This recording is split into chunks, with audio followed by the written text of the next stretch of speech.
Hey, how are you today, Jamie? The friendly barista already knew Jamie's usual coffee order.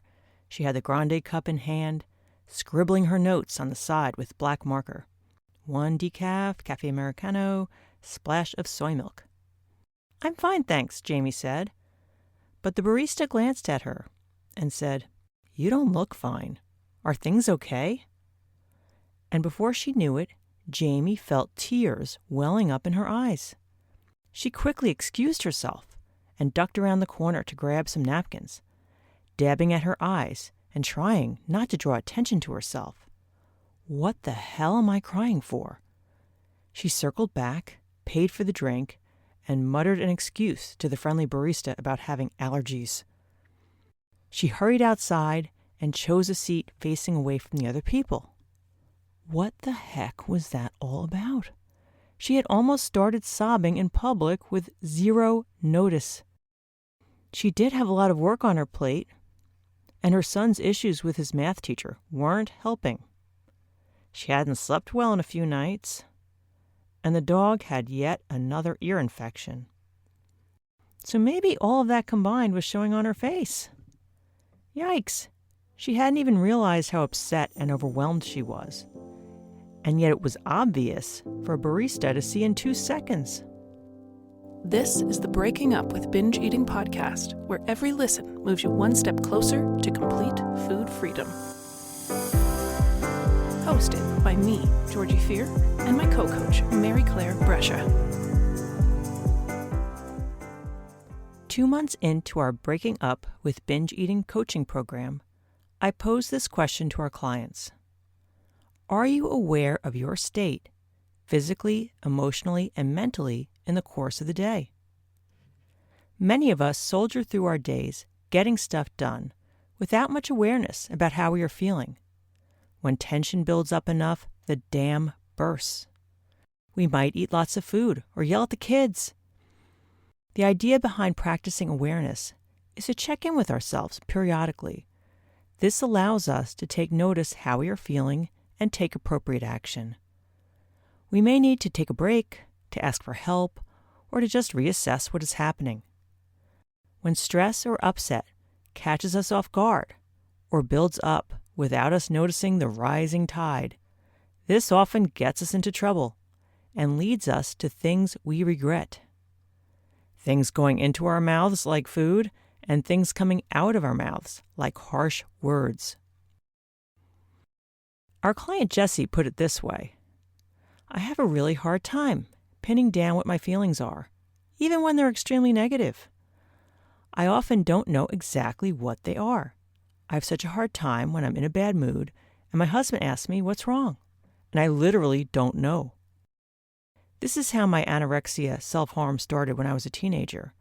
When something bad happened, parents divorced, boyfriend cheated, etc., I didn't really know how to process these things. And when you're a teenager, things are so intense. So I just take them out on myself. Now, of course, I'm an adult and have some life experience and know how to communicate and make myself feel better if I'm upset. But it's still really hard to pin those emotions down. What Jessie described is very common. A high percentage of people who struggle with disordered eating have this limited ability to verbalize emotions. This is called alexithymia. That's good to know. There's actually a word for it.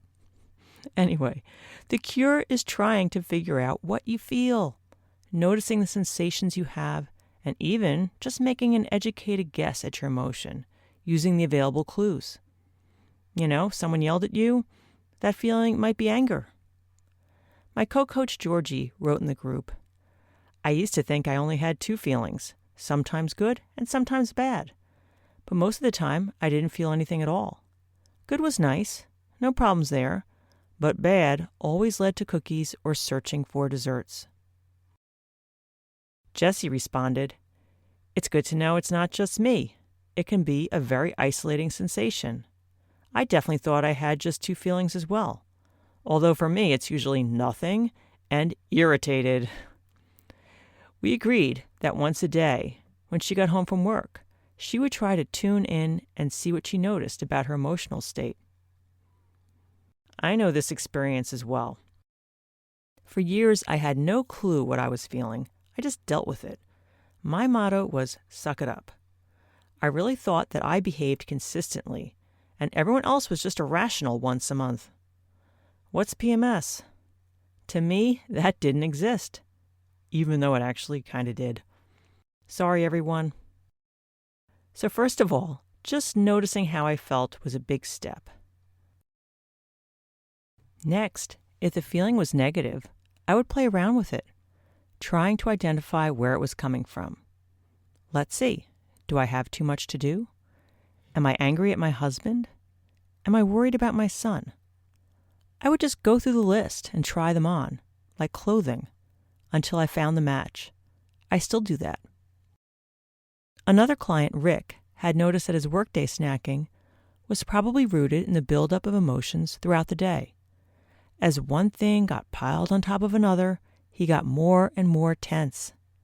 And then, almost on autopilot, he'd be grabbing something, anything, to snack on, fully aware that he wasn't hungry.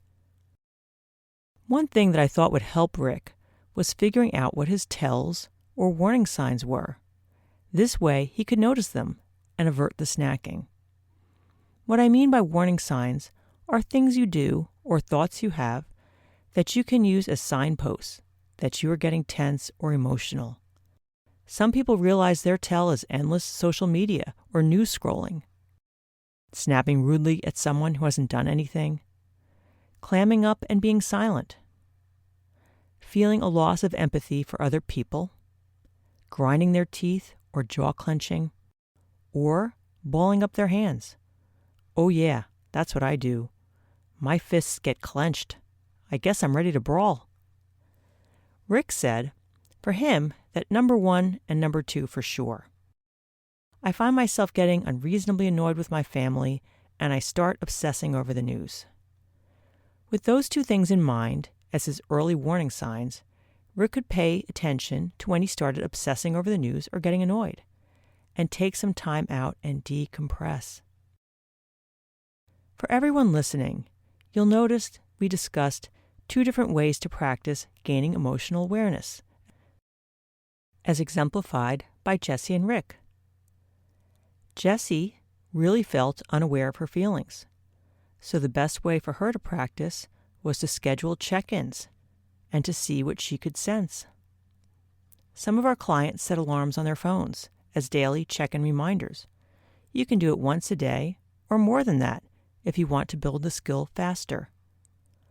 Other clients commit to taking a few minutes in the car before they enter the house to just breathe and relax. The key here is to assign yourself a specific time or situation, or you might never do it.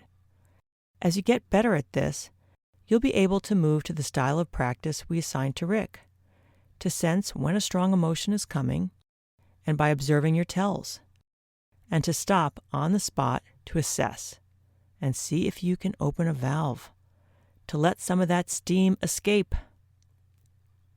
I want to close this episode by sharing something Rick said a few weeks after this assignment.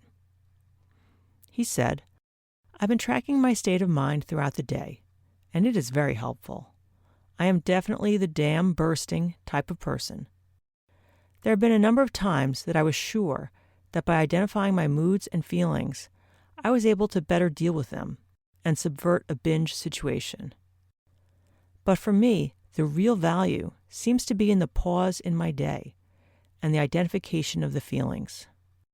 I've noticed that I haven't felt the dam building up as much when I do this. To everyone listening, I hope you give these techniques a try. Practice noticing your emotional state. Let's prevent the next dam burst. And the people around you will be grateful too.